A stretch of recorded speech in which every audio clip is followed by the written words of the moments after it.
How did that unfolding understanding of how the environment had changed over time, how did that shape your experience of living in the Bay Area, living in Berkeley and looking around at this environment that you were then exploring its deep time? Well, certainly it changed how I looked at the Bay, because and every time I'd walk home or bike ride home from campus, you look down any street, Cedar, University, you name it, you look down it, and there's the Bay. So the Bay is, for all of us here in Berkeley, absolutely a constant presence, and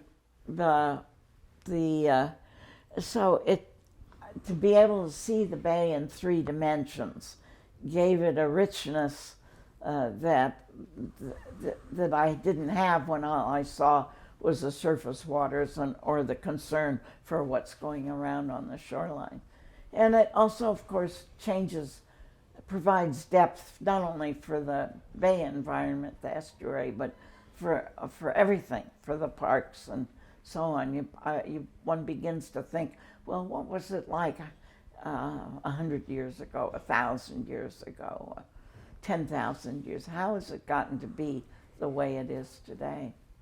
The question of deep time is an interesting one, because it's a very difficult for a person to think back.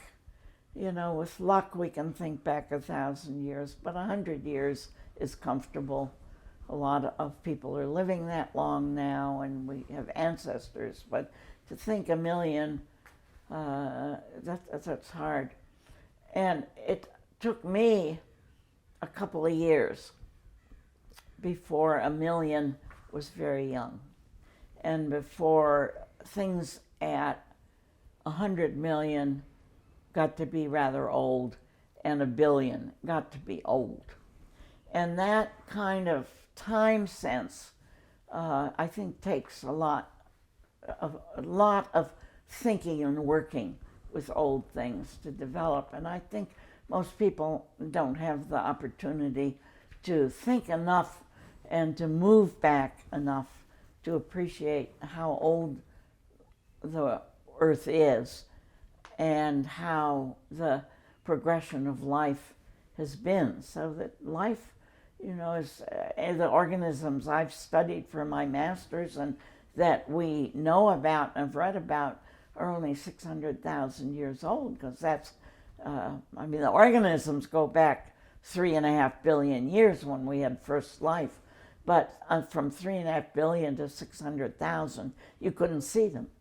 And until we had microscopes, we couldn't see their remains in the rocks. So time was difficult. I remember there were 2 things that made me feel like a geologist finally after a couple of years. And one was when 1,000,000 years was very young. And the other was when I could make sense of the 6,000 or 7,000 natural occurring minerals. And they weren't just isolated names, but they had been grouped, and I had learned the groupings, the mineral classes, and I could wrap my mind around the minerals so that I could intuit and had internalized rather the difference between micas and quartzes and feldspars and so on, but not easy. Do you think that ability, that training to think in terms of deep time has changed you in any way? It's given me an appreciation for deep time and the evolution, and also for the bigger picture from I've always been interested in astronomy, in the evolution of the Earth and the universe.